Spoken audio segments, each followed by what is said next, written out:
வணக்கம் நேயர்களே. ஆன்மீக தகவல்கள் என்கிற வரிசையில் இன்றைக்கு என்ன எண்ணி பார்க்கலாம்? ஒரு மகான்,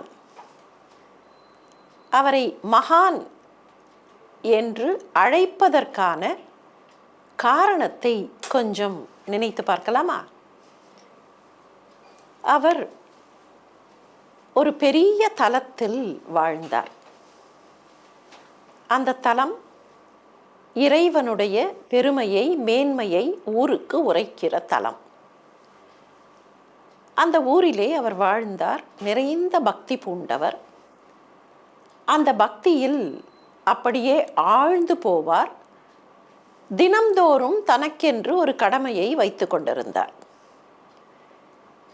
ஒவ்வொரு நாளும் காலையில் நீராடி வீட்டிலே இறைவனை வணங்கிய பின்னர் தன் ஊரிலே இருக்கிற திருக்கோயிலுக்கு சென்று அந்த திருக்கோயில் கொடிமரத்தடியில் அமர்ந்து பகவத்கீதையை பாராயணம் செய்வார். அப்படி பாராயணம் செய்யும் போது பக்கத்திலே நின்று யாராவது கேட்டால் அவர்களுக்கு கொஞ்சம் சங்கடமாகத்தான் இருக்கும். காரணம், இவருடைய வார்த்தைகள் பிசகு பிசகாக வரும்.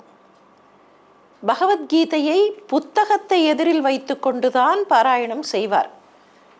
ஆனால் அந்த புத்தகத்திலே இருக்கிற வார்த்தைகளை ஏன் இப்படி தப்பு தப்பாக படிக்கிறார் என்பதாகத்தான் எல்லோருக்கும் தோன்றும். அந்த வகையில் தப்பு தப்பாக பாராயணம் செய்வார். ஒரு நாள் அந்த ஊர்க்காரர்கள் எல்லாம் அவரை வந்து சந்தித்தார்கள். அவர் பாராயணம் செய்வது அவர்களுக்கெல்லாம் தெரியும். தப்பு தப்பாக பாராயணம் செய்கிறார் என்பதும் அவர்களுக்கு தெரியும். ஆனால் அவர்கள் அதை பற்றி கவலைப்படவில்லை. சரி, அவர் பாராயணம் செய்கிறார் என்று விட்டுவிட்டார்கள். ஆனால் குறிப்பிட்ட ஒரு நாளில் அவரை சந்தித்து அந்த இடத்தில் அவர் பாராயணம் செய்ய வேண்டாம் என்று கேட்கிற ஒரு கட்டாயம் அவர்களுக்கு ஏற்பட்டது. என்ன நடந்தது? அந்த ஊருக்கு, அந்த திருக்கோயிலுக்கு வடநாட்டிலே இருந்து ஒரு மகான் வருவதாக செய்தி வந்தது. அந்த மகானுக்கு வடமொழி நன்றாக தெரியும். இவர்கள் என்ன கவலைப்பட்டார்கள், இப்படியெல்லாம் தப்பு தப்பாக இவர் படிக்கிறாரே, அப்படியானால் நம்முடைய ஊரை சேர்ந்தவர்களுக்கு மொழி தெரியாது என்பது மாத்திரமில்லை, ஆன்மீகமும் ஈடுபாடும் கூட சரியாக இல்லை, பகவத்கீதையை தப்பு தப்பாக ஒருவர் படிக்கிறாரே என்று அந்த மகானும் மகானோடு வரக்கூடியவர்களும் எண்ணி விடுவார்களோ என்கிற ஓர் அச்சம் ஏற்பட்டது. அதனால் நாளைக்கு மகான் வரப்போகிறார் என்கிற நிலையில் இவரிடத்தில் இந்த ஊர் பெருமக்கள் எல்லாம் வந்து நின்றார்கள். மன்னித்து விடுங்கள் பட்டரே, நீங்கள் நாளை ஒரு நாள் பகவத்கீதை பாராயணம் பண்ண வேண்டாம், வீட்டிலேயே இருந்து விடுங்கள் என்று கேட்டார்கள். பட்டருக்கு அது சம்மதமில்லை. அது எப்படி நான் பாராயணம் பண்ணாமல் இருக்க முடியும் என்றார். அப்படியானால் இந்த துவஜஸ்தம்பம் பக்கத்திலே உட்கார்ந்து பண்ணாதீர்கள், ஏனென்றால் இந்த வழியாகத்தான் அந்த மகான் வரப்போகிறார் என்று கேட்டுக்கொண்டார்கள். அதிலே பட்டருக்கு எந்த ஆட்சேபனையும் இல்லை. காரணம், அவரை பொறுத்த வரைக்கும் எங்கே உட்கார்ந்து பாராயணம் பண்ணினாலும் அது இறைவனுடைய இடம்தான். சரி என்று சொல்லிவிட்டு அடுத்த நாள் காலை பக்கத்திலே ஒரு சின்ன ஆறு, அந்த ஆற்றங்கரைக்கு போய் உட்கார்ந்து விட்டார். இத்தனை நாள் அவர் இந்த இடத்தில் கோவில் கொடிமரத்தடியில் உட்கார்ந்ததற்கு காரணம், அவருடைய தந்தை அவரை அந்த இடத்திற்கு அழைத்து கொண்டு வருவார். எனவே அந்த பழக்கத்தில் இருந்தார். இன்றைக்கு ஒரு நாள் இவர்கள் கேட்டுக்கொண்டார்களே என்பதற்காக ஆற்றங்கரைக்கு போனார். வழக்கம் போல தன்னுடைய புத்தகத்தை பிரித்து வைத்தார். வழக்கம் போல தப்பு தப்பாகவே பாராயணம் செய்தார். குறித்த நேரத்தில் ஊருக்குள்ளே மகான் நுழைந்தார். முன்னாலே வேத கோஷம், இறைவனுடைய துதிப்பாடல்களின் இசை, நாதஸ்வரம், இப்படி அத்தனை மங்கள இசைக்கும் நடுவில் அந்த மகான் கோவிலுக்குள் நுழையப் போகிறார். ஏதோ ஒன்று அவரை ஈர்த்தது. அப்படி கையை காட்டினார். எல்லோரும் திகைத்து நின்றார்கள். நாதஸ்வர இசை, நாதஸ்வரம் வாசிப்பவரை பார்த்து அப்படி கை அமர்த்தினார். அவர் நாதஸ்வர இசையை நிறுத்த இந்த பக்கம் கையை காட்டினார். 4000 திவ்ய பிரபந்த பாடல்களை பாடிக்கொண்டிருந்தவர்கள் தங்களுடைய ஸ்ருதியை சற்றே குறைத்தார்கள். அந்த பக்கம் கையை காட்டினார். வேத கோஷம் அப்படி நிறைவடைந்தது. ஏதோ ஒரு ஒலி தன்னுடைய காதில் ஒலிப்பதை உணர்ந்தார். மெல்ல அப்படி சுற்றுமுற்றும் திரும்பி பார்த்தார். அதற்குள்ளே அந்த கூட்டத்தில் இருந்தவர்களில் ஒரு சிலருக்கு புரிந்தது, அங்கே பட்டருடைய அந்த சத்தம் இங்கே கேட்கிறது.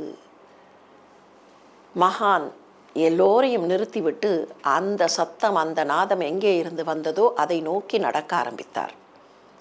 எது நடக்கக்கூடாது என்று இவர்கள் அச்சப்பட்டார்களோ அது நடந்தே விட்டது. நேரே போனார். ஆற்றங்கரையில் பட்டர் உட்கார்ந்து படித்து கொண்டிருக்கிறார். அங்கே போய் நின்றார் அந்த மகான். சிறிது நேரம் அப்படியே நின்றார். பட்டர் அதை பற்றி கவலையே படவில்லை. அவர் பாட்டுக்கு படித்து கொண்டிருந்தார். இன்னும் அருகில் போனார். அப்படியே பார்த்து கொண்டிருந்தவர் என்ன தோன்றியதோ தெரியவில்லை, அந்த மண்ணிலேயே விழுந்து பட்டரை நமஸ்காரம் பண்ணினார். திரும்ப திரும்ப நமஸ்காரம் பண்ணினார். கூட வந்தவர்கள், சற்று எட்டத்திலேயே நின்றவர்களுக்கெல்லாம் ஆச்சரியம் தாங்கவில்லை. நமஸ்காரம் பண்ணிவிட்டு அப்படி எழுந்து உட்கார்ந்தார். எழுந்து உட்கார்ந்து பட்டரையே பார்த்தபடி அஞ்சலி ஹஸ்தத்தோடு உட்கார்ந்திருந்தார். கொஞ்ச நேரம் ஆயிற்று. பட்டர் ஏதோ பக்கத்திலே எல்லாம் சலசலப்பு கேட்க அந்த சலசலப்பில் தான் படிப்பதை நிறுத்திவிட்டு அப்படி நிமிர்ந்து பார்த்தார். எதிரே மகான் உட்கார்ந்திருப்பதை அவரும் கண்டுகொண்டார். அடடா, நீங்கள் இங்கேயே வந்துவிட்டீர்களா என்று அவரும் எழுந்து தன் பங்குக்கு நமஸ்காரம் பண்ணினார். அவரை அப்படி கையமர்த்தி உட்கார சொல்லிவிட்டு அந்த மகான் ஒரு கேள்வி கேட்டார். தப்பாக நினைத்து கொள்ள மாட்டீர்களே, நான் கேட்கட்டுமா? நீங்கள் கேட்பதில் என்ன இருக்கிறது, கேளுங்கள். ஒன்றுமில்லை, நீங்கள் பகவத்கீதை பாராயணம் பண்ணினதை நான் கேட்டேன். உங்களுக்கு சமஸ்கிருதம் நன்றாக தெரியும் என்று எனக்கு தோன்றுகிறது. ஏனென்றால் உங்களுடைய உச்சரிப்பில் சில எழுத்துக்களை, சில அக்ஷரங்களை மிக ஸ்பஷ்டமாக நீங்கள் உச்சரிக்கிறீர்கள். அப்படியானால் உங்களுக்கு வடமொழி தெரியும். ஆனாலும் நீங்கள் அந்த வார்த்தைகளை எல்லாம் சேர்த்து சொல்லும்போது ஏதோ தப்பு தப்பாக வருகிறது. ஏன் அப்படி? எனக்கு புரியவில்லையே, என்ன காரணம் என்றார். பட்டர் எளிதில் பதில் சொல்லவில்லை. அப்படியே உட்கார்ந்திருந்தார். சிறிது நேரம் பொறுத்து தன்னுடைய அங்கவஸ்திரத்தை அப்படி எடுத்து முகத்தை நன்றாக துடைத்து கொண்டு கை கூப்பி வணங்கிவிட்டு சொன்னார், ஒவ்வொரு நாளும் சரியாக படிக்க வேண்டும் என்கிற ஆசையில்தான் நான் படிக்க ஆரம்பிக்கிறேன். எனக்கே தெரியும் தப்பு தப்பாக படிக்கிறேன் என்று. ஆனால் ஒவ்வொரு நாளும் காலையில், இன்றைக்கு கிருஷ்ணா நான் சரியாக இந்த ஸ்லோகங்களை பாராயணம் செய்ய வேண்டும் கிருஷ்ணா என்று கேட்டுக்கொண்டுதான் ஆரம்பிக்கிறேன். தர்மக்ஷேத்ரே குருக்ஷேத்ரே என்று ஆரம்பிக்கும்போது எனக்கு அப்படியே அந்த குருக்ஷேத்திரம் கண்முன்னால் விரிகிறது. அடுத்த ஸ்லோகத்திற்கு வரும்போது இந்த பக்கத்திலும் அந்த பக்கத்திலும் நின்ற அந்த சைன்யங்கள் கண்ணுக்கு புலப்படுகின்றன. அடுத்த ஸ்லோகத்திற்கு வரும்போது அர்ஜுனனுடைய தேர் தெரிகிறது. அடுத்த ஸ்லோகத்திற்கு வரும்போது தன்னுடைய காண்டீபத்தை கீழே போட்டுவிட்டு தயங்கி நின்ற அர்ஜுனன் கண்ணுக்கு புலப்படுகிறான். அடுத்த ஸ்லோகத்திற்கு வரும்போது சின்முத்ரை ஞானமுத்ரையை கையில் ஏந்திய கண்ணன் என் கண்களில் அப்படியே தெரிகிறான். அடுத்த ஸ்லோகத்திற்கு வரும்போது அந்த கண்ணனுடைய குரல் என் காதுகளில் ஒலிக்கிறது. அடுத்த ஸ்லோகத்திற்கு வரும்போது எங்கே அதற்குள் கண்ணிலே தாரை தாரையாக கண்ணீர் கொட்டுகிறது. கண்ணன் என் அகக்கண்ணில் அப்படியே நிற்கிறான். அந்த கண்ணனையே பார்த்து கொண்டிருக்கும் போது கண்ணில் வழிகிற கண்ணீரில் எழுத்துக்கள் தெரியவில்லை. தப்பு தப்பாக படிக்கிறேன். அந்த மகான் அப்படி திரும்பி பார்த்தார். இவரையா ஊருக்கு ஒதுக்குப்புறமாக வந்து படிக்க சொன்னீர்கள்? அங்கே இருக்கிற எழுத்து முக்கியமில்லை, அந்த எழுத்துக்குள்ளே இருக்கிற விழுப்பொருள் பரம்பொருளையே அகக்கண்ணில் காண்கிறாரே, இவரையா வெளியில் வந்து படிக்கச் சொன்னீர்கள் என்று கேட்காமல் ஒரு கேள்வி கேட்டார். ஆன்மீகம் வெற்று சடங்குகளில், வெற்று வழிபாட்டில் இல்லை. வழிபாடுதான். ஆனால் அந்த வழிபாடு அன்பு கெழுமிய வழிபாடாக இருந்தால் அங்கேதான் ஆன்மாவும் வழிபாடும் பரம்பொருளும் ஒன்றாக இணைகின்றன. அந்த ஆன்மீகத்தை தொடர்ந்து சிந்திக்கலாம் வாருங்கள்.